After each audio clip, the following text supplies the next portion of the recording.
It's the end of America. I've been saying to people, silver is still 50% its all-time high. Of $50 is $25. But the question is, if a can of tuna is $25, what does silver go to? And that's what I'm concerned about. But it gets worse. It just gets worse. Well, this is a guy, Jordan Peterson, he's a Canadian, and he talks about, he says, you think tough men are dangerous, and Trump was a tough man. But he says, watch what weak men will do. And this guy Biden is the worst I have ever seen. Man is senile. And today what's happening is Russia and China are now ganging up on the U.S. It's really a dangerous world right now. It's getting worse. I was a bit optimistic, but now we have the weakest, most corrupt government. You know what happened to Hunter Biden's laptop?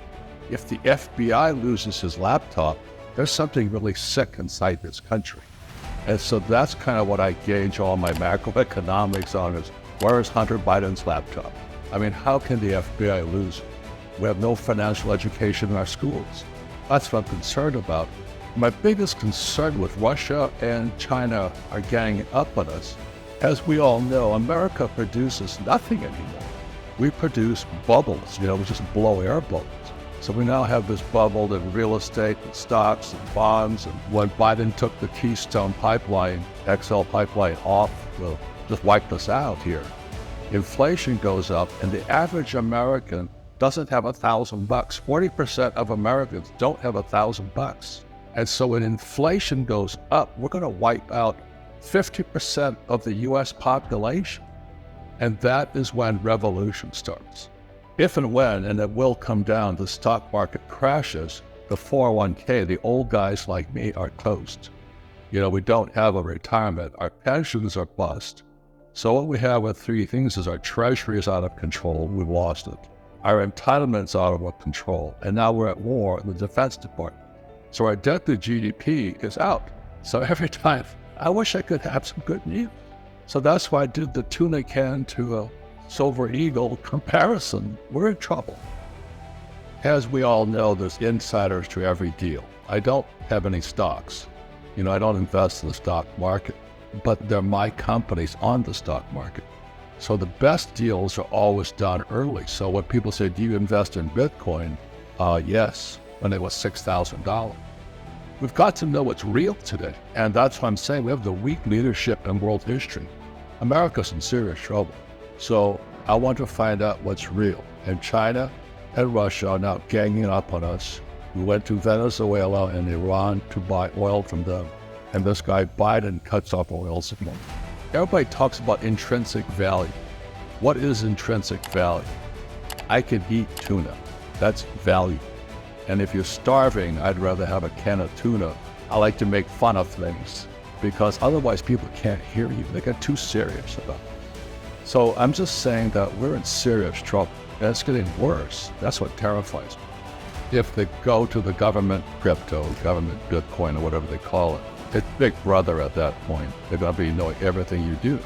For years, I've been buying those grain canisters of silver coins because the government can't trace them. I can use them for money. So I can go anywhere in the world with a silver coin and spend it. I can go with a gold coin and spend it without being traced. Not that I'm hiding anything. I'm just sick and tired of this government. I don't trust them. As I said, if Hunter Biden's laptop disappears in FBI custody, we have a serious internal problem here. And so that's why I tongue-in-cheek tweeted that I'd rather have a can of tuna right now than a silver coin, just to get ridiculous. Get ridiculous because I can eat tuna. I cannot eat that silver coin. I can spend it. Always remember, America has stopped producing products. We produce bubbles. Now, the good thing about a bubble is when they burst, everything goes on sale. And so in 2008, I waited till about 2010. I borrowed $300 million because debt is money, as you know, after 781. And I began buying real estate at bargain prices. So just recently, the repo market inverted again, which means we're going down. It means recession's ahead. But my concern is now revolution, because when people can't afford to eat tuna, we're going to have rioting. So it's a whole different type of bubble burst. When Biden took us off the pipeline. Oil prices went up. Oil produces fertilizer. And when fertilizer is no longer cheap, people can't produce it. And the average American has nothing. 40% of Americans have nothing. Inflation is going to make them very upset. A stock market crash will bring down the baby boomers. So we're in serious, serious trouble here. So I'm just being ridiculous in my tweets because it's better than listening to Biden. That I'd rather have a can of tuna right now. That's what I'm saying, is that at least I can eat it.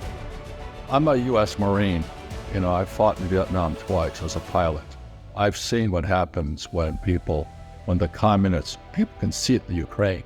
Communists always kill civilians.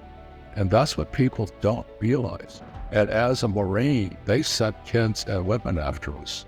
So a lot of my friends who came back with PTSD, and you can see in the Ukraine today, Russia's not hitting military targets. They're hitting civilian targets. And when you understand communism, I am a student of communism. They don't know what Marx said. But what Marx said, they had to have the poor get poor and the middle class come down. And that was the recipe for revolution. And I see Biden doing it. When he took the Keystone XL pipeline and took us off of it, and oil prices went up. Now the thing is, I got richer because I produce oil. I don't invest in Shell or Exxon and all that. I invest in oil wells. So when oil went from $30 a barrel to $130 a barrel, I got richer, but I also got more concerned for my fellow human beings. They can't afford to live at $130 a barrel oil. And so that's why in my tweets, I just get ridiculous about it. Hopefully somebody will listen. I'm doing my best to explain to people. I'm a U.S. Marine. I went to the academies. When you see the Russians hitting civilian targets, it doesn't register in most people's minds because Americans haven't seen war. If you understand that communists killed their own people, Mao killed his own people, Stalin killed their own people, Americans try and stop that from happening. And then our own press, I came back from Vietnam, 73, I got spit on, hit by eggs, called a baby killer. And I'm still a little bit bitter about that, but it prepared me for today. Our school system should teach us about money. We have communists inside the wire. They're inside our government, they're inside our school systems, they're inside Hollywood, and they're inside Silicon Valley. And that's why I wrote this book here, The Capitalist Manifesto. I said, we've got to fight back. And we fight back with information and education, not weapons. But I am concerned about my fellow human being. I don't care what you are, white, left, green, pink. I am concerned because 50% of Americans are broke. Inflation is going to wipe us out. I simply don't trust my government, especially this character, Biden, and I don't trust the Fed, I don't trust the banks, and I don't trust Wall Street. So it's pretty simple philosophy. In other words, what I say, if you can print it, I don't want it. So if you can print the dollar, I don't want it. You can print a stock, I don't want it. I want something I can see, touch, and feel. Well, what's real? Find out what's real. So as you know, I've been a gold bug since about 1971 when Nixon took the dollar off the gold standard. And I am becoming more fanatical, not less. I literally have tons of gold and sold tons because I own gold mines. I graduated from school in New York in 1969, and I had a high-paying job. I'm an oil guy, so I sailed for Standard Oil under oil tankers. So my background is oil. But I still joined the U.S. Marine Corps in 1969 to go fight in Vietnam. And Marines don't fight for Democrats or Republicans, liberals or conservatives. Marines fight for our freedoms.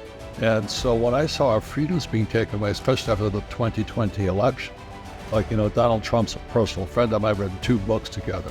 But when they took our freedoms away, that's when I went back to war. And that's why I'm willing to take the fire from the liberal academic left. I'm just concerned about our country and the world, especially this guy Klaus Schwab and the World Economic Forum, and what the hell are they doing? Why aren't we fighting back? So that's why I said I had more to lose than to gain by writing the book. In 1965, I go to school, military school in New York. I had nominations to Naval Academy, West Point, and Kings Point. I took Kings Point.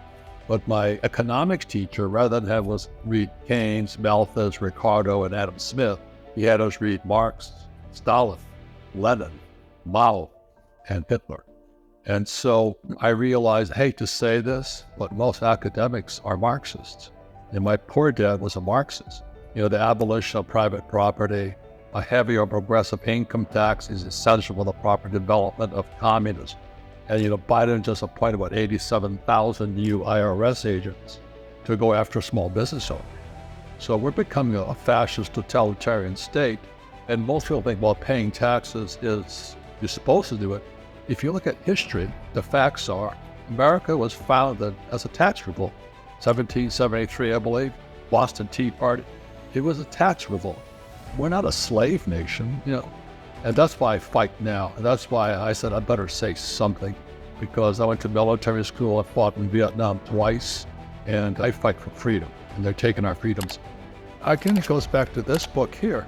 Marx said, this is 1848, it's only about 50 pages, but it's a great read. He said communism would come in two phases. The first phase was 1930s, this was 1848. He said communism would come in two phases. So 1930, the Berlin school sent teachers to Columbia University to teach the Columbia University program. And that's when communism entered America as socialism. I was in school in New York in the 60s, and that's when the first rioting broke out at Columbia University, which spread across the country. And then the second phase happened, in my opinion, in 2020, when social media shut down the President of the United States. And that's the loss of our freedom of speech there. And COVID, which was Klaus Schwab, how can they censor doctors? How can you get fired for speaking out against COVID? I just don't understand our loss of freedoms, and we say nothing about it. My point of view is communism entered America via our school system. The BRICS nations are Brazil, Russia, India, China, South Africa. And he talks about how the Belt and Road Project now is going to affect 90% of the world's population, and they'll all be on the CBDC yuan. They'll be going into Chinese crypto, not American. So the US dollar, according to this guy, Andy Sheckman, is toast. And that's why it's Brazil, Russia, India, China, South Africa.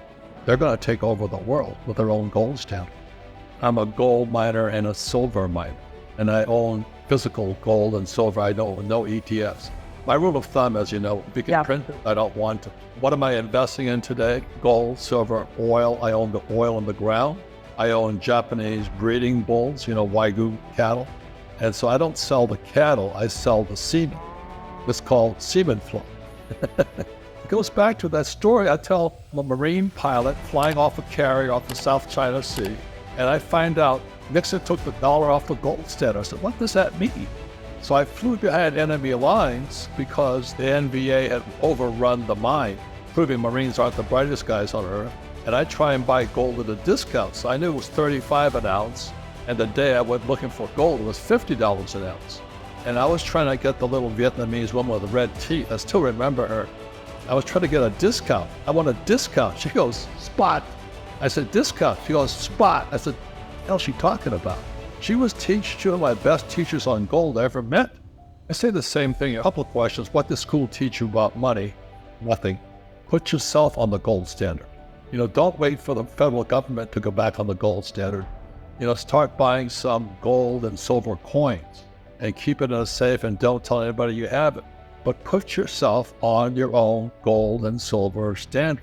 I started small, and now I literally own tons of gold and silver, but I went into the mining industry. Real estate is different because it's regional, and so I was just in Miami and it's booming. And you go to other states, they're dying. And crime, what I'm concerned about is crime is going through the roof. I live in a very affluent neighborhood, and the guards at the shopping center, they're getting tased now. So the kids are coming up tasing the guards and stealing stuff. That's what happens when you defund the police and you say, don't punish people. I'm like, oh my God. I'm concerned about our citizens. I carry a gun all the time now. My poor dad was a PhD, which stands for poor, helpless, and desperate. And they believe that their credentials. They believe higher degree, like a master's or doctorates, will save them from the world. So their values are different. Whereas you and I and other people say, well, let's learn about money. Let's learn about finance. But in the academics world, is I have a PhD and I'm smarter than you. That's a different value system. The reason I joined the Marine Corps and not the Coast Guard, I could have flown for the Coast Guard or flown for the Marine Corps. If I'm going to go to war, I want to go with guys who want to kill, I don't want to go to war with a Coast Guard guy who wants to save lives. I want to make sure our values are lined up. So that's kind of the same as in marriage. If marriage is a tough game also, but if your values are lined up, you have a better chance. So values are core to the individual, and unfortunately, we all don't come from the same set of values. And most school teachers are different from us. They're good people, like my poor dad's a good man, but he was a Marxist. He believed in taxation and the abolition of private property and labor unions.